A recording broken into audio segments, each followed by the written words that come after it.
Hello students, in this class we shall discuss paramagnetism.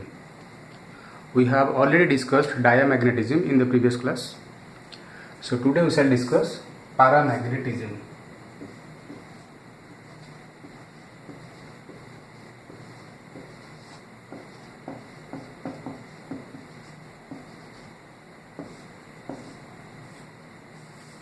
What is paramagnetism? As I have already said that materials are three categories according to their response towards the external magnetic field, that is diamagnetic, paramagnetic and ferromagnetic. Diamagnetic substances are those that either repelled, not either, always repelled by the magnetic field.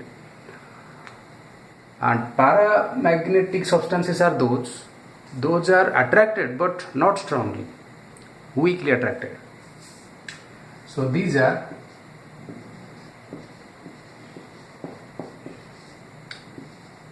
weakly attracted by external magnetic field.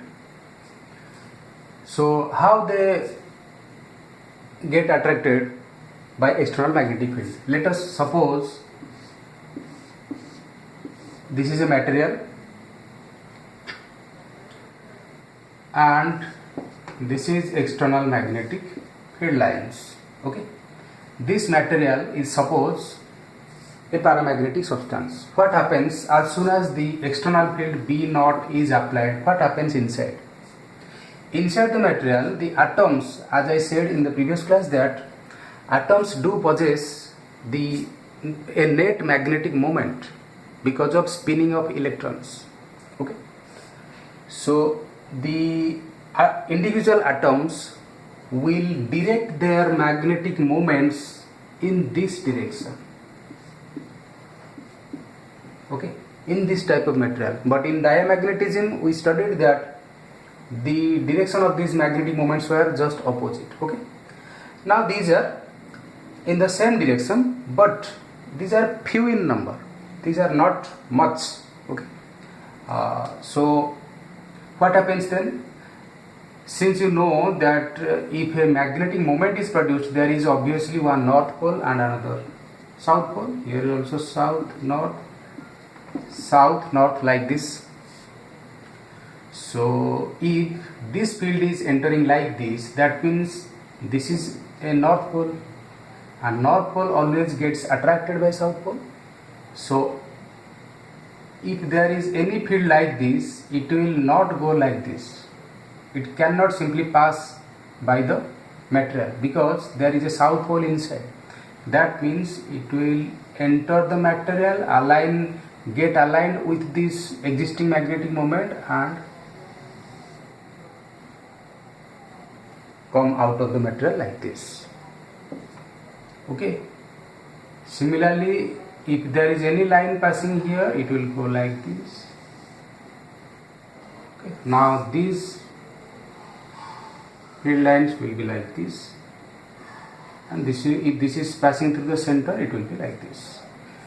That means all the lines that are either directly penetrating the material or going within some distance from the material, they also have a chance to penetrate through the material, and they will penetrate and come out of the material this much. Okay, so this is the phenomenon by which a paramagnetic substance operates in the external magnetic field.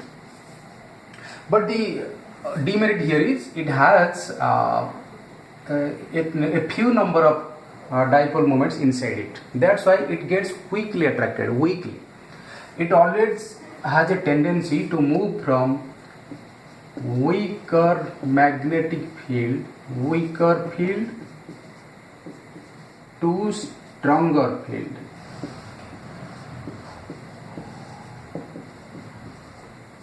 Okay,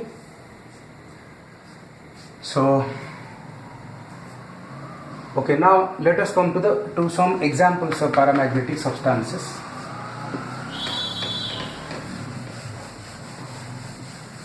Examples are Number 1 sodium. Number 2 calcium. Number 3 oxygen. I don't remember too much. Number 4 could be your calcium chloride. Calcium chloride. Okay. These are some of the examples of paramagnetic substances. Now one more thing. What about the magnetization in case of paramagnetic substance? What is magnetization, M? We already know that magnetization is nothing but total number of magnetic dipole moments per unit volume. Okay, per unit volume, M.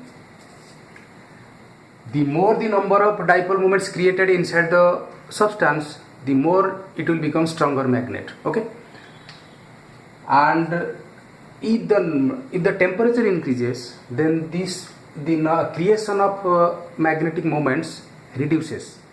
The creation process, that means the number of dipole moments per unit volume decreases if the temperature increases. Okay, why this happens? Because inside the material, if temperature increases, the electrons get disturbed, they start vibrating, and this directly affects their circulation around the atom.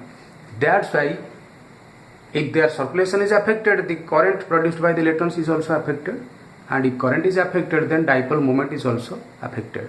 That's why number of dipole moments effectively decreases. So M is inversely proportional to T. If temperature increases, M decreases. M is simultaneously also directly proportional to B naught. What is B naught? External magnetic field that magnetizes the material. So if you combine both these, so M will be proportional to B naught by T. Very simple. Now M is equal to some constant, that is C B naught by T. What is C here? C is called Curie constant.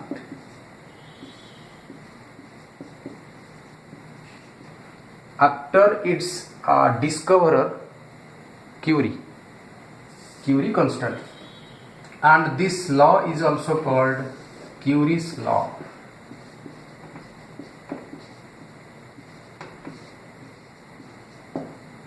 Okay,